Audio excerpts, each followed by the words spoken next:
D'autres outils que Cubase met à notre disposition pour nous aider lors de nos performances musicales sont les MIDI Insert. Donc ça, juste pour que vous compreniez bien, je vous rappelle qu'on a le MIDI qui va jouer d'un instrument virtuel ou d'un instrument réel et qui, lui, va produire un son. Les MIDI Insert, en fait, c'est des plugins, des petits outils qui vont s'insérer entre le MIDI et l'instrument virtuel, qui va faire varier notre performance musicale. Pour justement être capable d'introduire des plugins MIDI, on va sélectionner une piste instrument, comme par exemple mon Rhodes.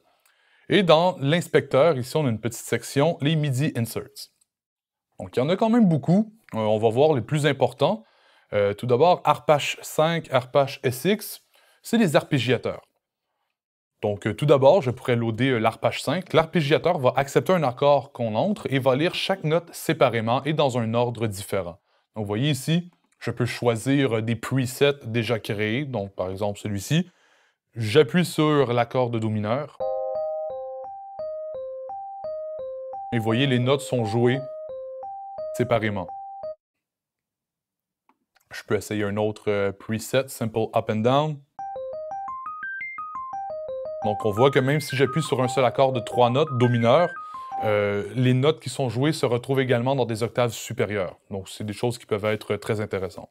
Donc le Arpache SX, qui est un arpégiateur encore plus flexible, qui permet de concevoir aussi bien des arpèges classiques que des schémas beaucoup plus complexes.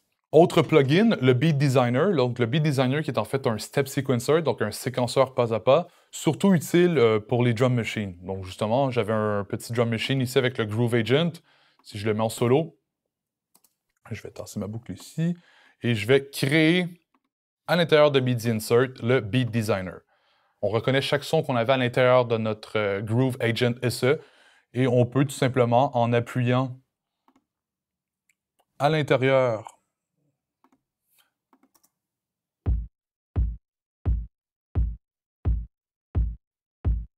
créer ses propres patterns, donc ses propres beats de drums à l'intérieur de ce plugin-là. Je vais l'enlever par contre parce que notre beat de drum était déjà créé. Le Chorder, donc je vais retourner maintenant à mon Rhodes. Je peux créer le Chorder. En fait, le Chorder, c'est un plugin qui nous permet de faire des accords en appuyant sur une seule touche.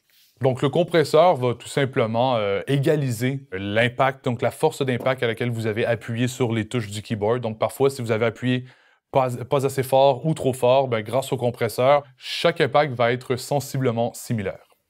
Finalement, le Step Designer. Donc, le Step Designer, c'est un autre séquenceur pas à pas. La différence avec le Step Designer, c'est qu'on peut également introduire non seulement des notes dans notre Step Sequencer, mais également des données, donc bref, des control change, des choses qu'on va voir un petit peu plus tard lorsque nous allons travailler sur les automations dans la leçon 3.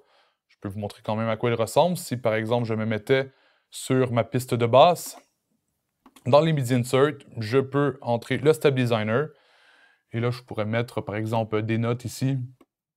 Donc, vous voyez quand même que je n'ai pas fait le tour d'absolument tous les plugins MIDI. Ça serait très long et pour être franc, la plupart des plugins MIDI ont des options un petit peu trop avancées pour le moment. Si vous désirez quand même en apprendre davantage, je vous recommande d'aller voir le manuel d'instruction où vraiment chaque plugin est bien détaillé.